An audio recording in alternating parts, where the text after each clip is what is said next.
Good morning students. आज मैं आपसे फिर से बातें करूँगा थर्मोडायनेमिक्स के ऊपर।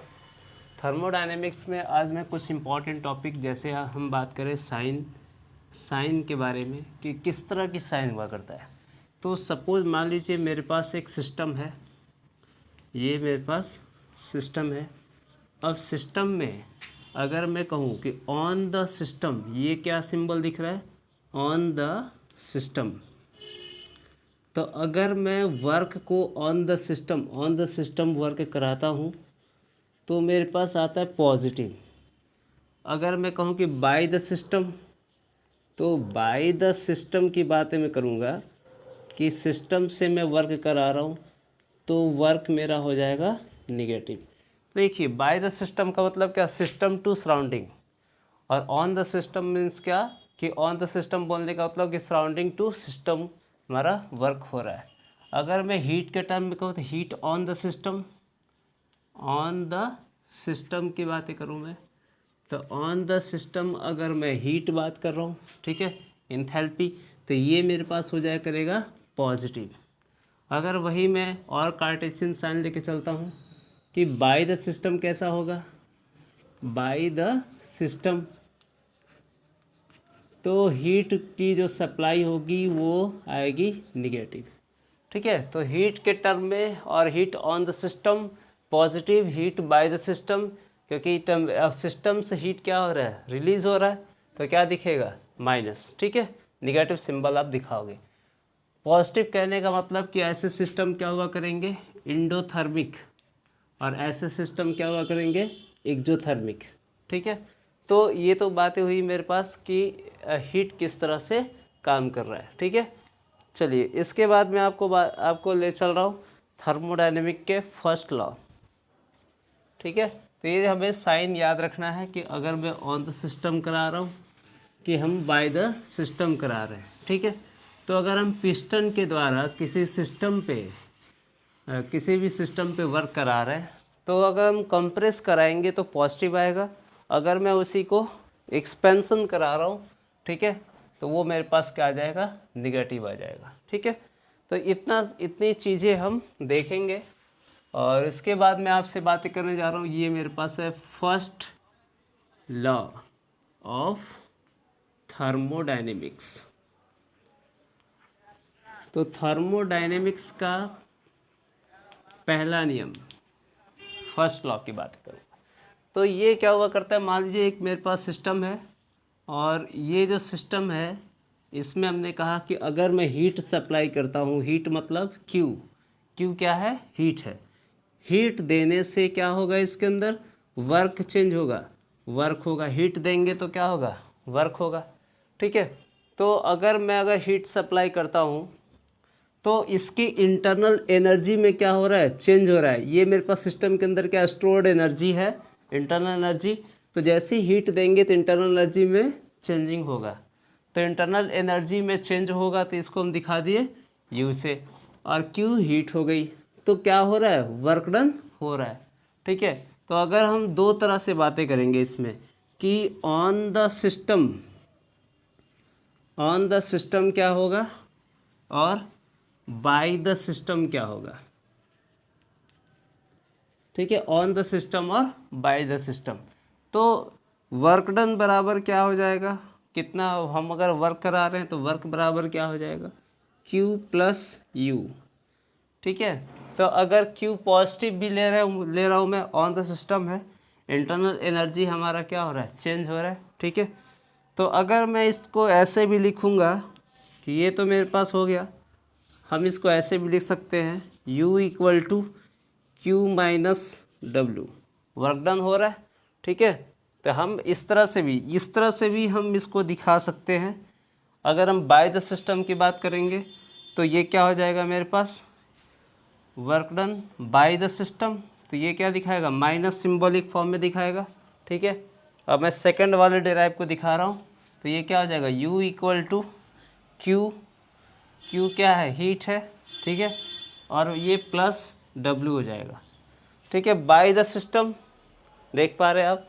अगर मैं कहूँगा कि यहाँ पे माइनस से प्लस हो गया, अगर मैं माइनस लेके जाऊँ तो ये क्या हो जाए, bye the system work done हमारा क्या हो जाए, Q प्लस W हो जाएगा। ये हो जाएगा मेरे पास बाय द सिस्टम के लिए। तो अगर change in internal energy equal to heat में जब चेंज होगा तो किस में बदल जाएगा, डेल्टा Q। तो ये किस में बदल जाएगा, H। मैं यहाँ पे लिख सकता हूँ कि heat at constant pressure is equal to delta H। इसके बराबर हुआ करता है। अगर हम कहेंगे कि हीट को, अगर मैं कहूँ कि हीट एट कांस्टेंट प्रेशर है, हीट एट कांस्टेंट प्रेशर, तो ये किस में बदल जाएगा, इंथैल्पी में। तो that change into enthalpy, enthalpy में बदल जाएगा। तो हम यहाँ पे क्या लिख सकते हैं, डेल्टा H। तो डेल्टा U इक्वल टू क्या हो गया, del H minus work done क्या है, तो P डेल V है ना, प्रेशर और चेंज इन वॉल्यूम है। ठीक है, तो ये मेरे पास इंपॉर्टेंट फार्मूला आ जाया करता है वर्क डन के अंदर, और ये ऑन द सिस्टम हो बाय द सिस्टम हो ये फार्मूला क्रिएट होगा। इसी चीज़ को हम यहाँ भी लिख सकते हैं बाय द सिस्टम। तो डेल U इक्वल टू क्या हो जाएगा, Q हमारा किस में बदल जाएगा, डेल्टा H, और प्लस P डेल V हो जाएगा। तो ये फार्मूला जो है ये मेरे पास बाय द सिस्टम की है और ये मेरे पास ऑन द सिस्टम की है। ठीक है, दोनों ही इक्वेशन हमारा first law of thermodynamics follow करेगा। ठीक है, ये दोनों चीज़ें, और इसको हमने आपको एक्सप्लेन कर रखा है, when the heat supply to the system then internal energy change. ठीक है, तो इन दोनों के सम किसके बराबर होगा, वर्क डन के। ठीक है, the sum of the internal energy and heat is equal to work. तो आप इसको ऐसे भी फर्स्ट लॉ ऑफ थर्मोडायनेमिक्स को नोट कर सकते हैं। ठीक है, चलिए अब मैं इसमें आपको बातें करने जा रहा हूँ। यहाँ पे मैं आपको दिखा रहा हूँ कुछ ऐसे इम्पॉर्टेंट टॉपिक की डिस्कशन करेंगे, प्रोसेसेस की बात करेंगे इसके अंदर। तो यहाँ पे मैं स्टार्टिंग में लिख रहा हूँ फिर से ऑन द सिस्टम। ये बातें बिल्कुल आप याद रखेंगे कि ऑन द सिस्टम क्या हो रहा है, del U is equal to del H minus P del V. और एक और चीज़ यहाँ पे आएगी by the system. By the system की वैल्यू आपका जस्ट इसके साइन चेंज हो जाएगा, del U equal to del H plus P del V. ठीक है, तो ये दो चीज़ें आपके यहाँ पे मैंने नोट कर दिया। अब मान लीजिए सिस्टम में आपको ये क्या है कि सपोज सिस्टम हमारा आइसोथर्मिक, अगर आइसोथर्मिक प्रोसेस शो करेगा, तो आइसोथर्मिक प्रोसेस शो करेगा तो आइसोथर्मिक का मतलब क्या हुआ करता है कि टेम्परेचर कांस्टेंट होना चाहिए। तो टेम्परेचर कांस्टेंट, तो चेंज इन टेम्परेचर क्या होगा, जीरो। तो इसकी वैल्यू क्या हो जाएगी, एंथैल्पी हमारी कांस्टेंट और जीरो हो जाएगी। तो del U is equal to क्या हो जाएगा, zero minus P del V. तो इंटरनल एनर्जी में चेंज किसके बराबर हो जाएगा, माइनस पी डेल वी का। ठीक है, तो इसका मतलब कि इंटरनल एनर्जी में जो चेंज होगा वो किसके बराबर होगा, माइनस वर्क डन के। तो अगर हम सिस्टम से वर्क डन कराते हैं, बाय द सिस्टम कराते हैं, तो इंटरनल एनर्जी में चेंज किसके बराबर होगा, बाय द सिस्टम के बराबर आ जाएगा। चलिए इसमें अगर हम पहला बात करते हैं कि ये मेरे पास आइसोथर्मिक प्रोसेस ले लें, तो यहाँ पे भी हमारे पास क्या होगा, टेम्परेचर कांस्टेंट। तो delta T zero means delta H equal to क्या रखेंगे हम, ज़ीरो।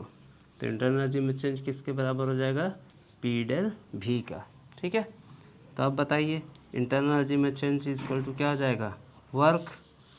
ठीक है, तो ये मेरा किसकी प्रोसेस हो जाएगी, आइसोथर्मिक प्रोसेस। तो आइसोथर्मिक प्रोसेस में वर्क डन किसके बराबर हो जाएगा, माइनस डब्ल्यू होगा।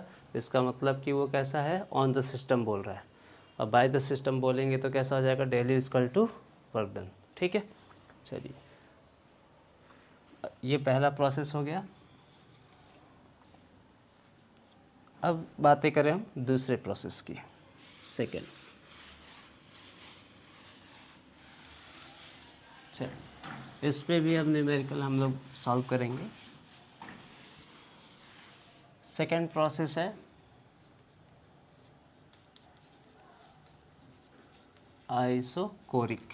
तो आइसोकोरिक का मतलब क्या होगा कि वॉल्यूम हमारे पास कांस्टेंट और चेंज इन वॉल्यूम कैसा होगा, जीरो।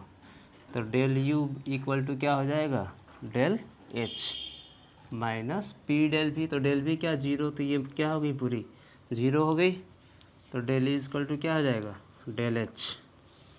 ठीक है, तो जब हम कांस्टेंट वॉल्यूम की बातें करेंगे तो ये हमारे पास डेल एच किसके बराबर होगा, डेल यू के बराबर हो जाएगा।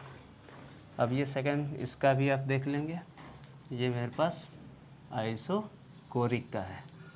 तो आइसोकोरिक का मतलब क्या है कि हमारे पास वॉल्यूम कांस्टेंट है और चेंज इन वॉल्यूम कैसा है, जीरो है।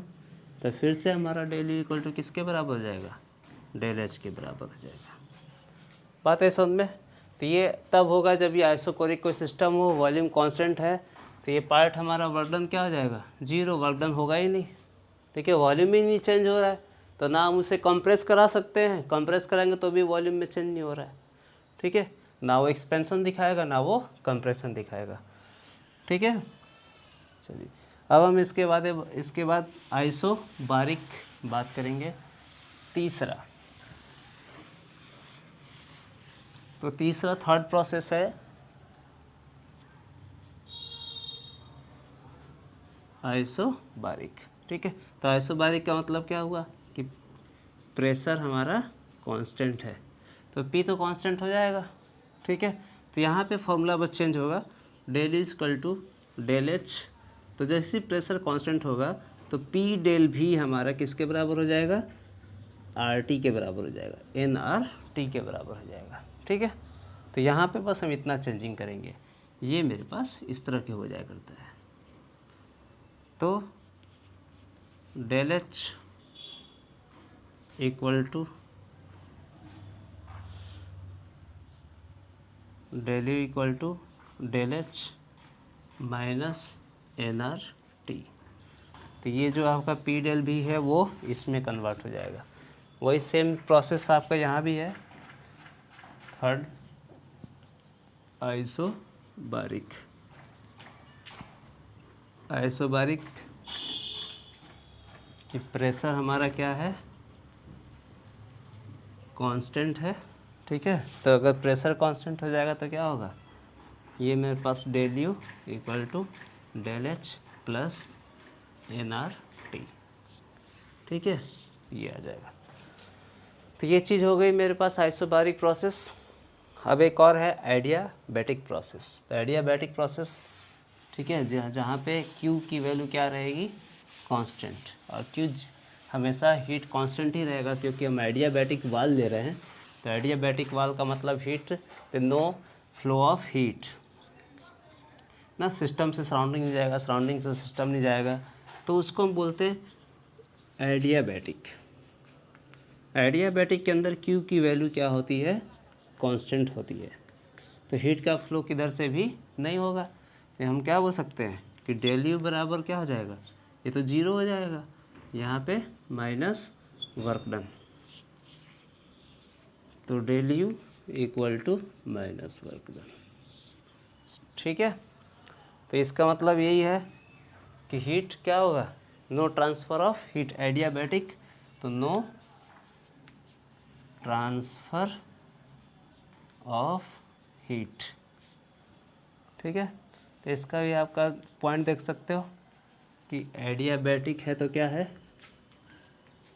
फिर से नो ट्रांसफ़र ऑफ हीट, तो Q क्या रहेगा मेरे पास, कांस्टेंट। ठीक है, तो डेल यू इक्वल टू क्या हो गया, जीरो प्लस वर्क डन। तो डेल यू इक्वल टू क्या हो गया, वर्क डन के बराबर हो गया। ठीक है, तो ये हम बात कर रहे हैं जब मेरे पास फर्स्ट लॉ ऑफ थर्मोडायनेमिक्स है, उसके बाद हम बात करेंगे सेकंड लॉ ऑफ थर्मोडायनेमिक्स जो स्पॉन्टेनिटी दिखाया करेगा, है ना। और यहाँ तक हमने बातें कर ली, इसे आप देख पाएंगे। अब मैं इसके बाद आपको कुछ होमवर्क के तरफ ले चल रहा हूँ। कुछ क्वेश्चन आप इसके अकॉर्डिंग आप बना सकते हैं।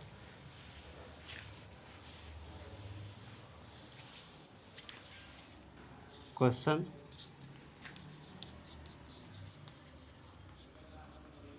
At constant temperature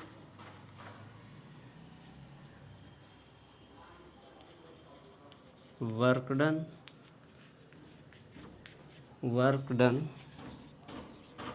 by the piston work done by the piston is 5 joule. Then find the change in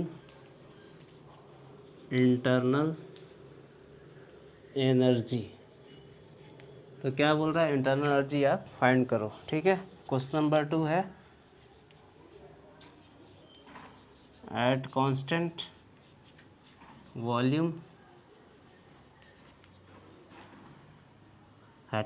volume the heat required to system is 4 joule. Then find the change in internal energy. ठीक है, तो इससे आप question को solve कर सकते हैं।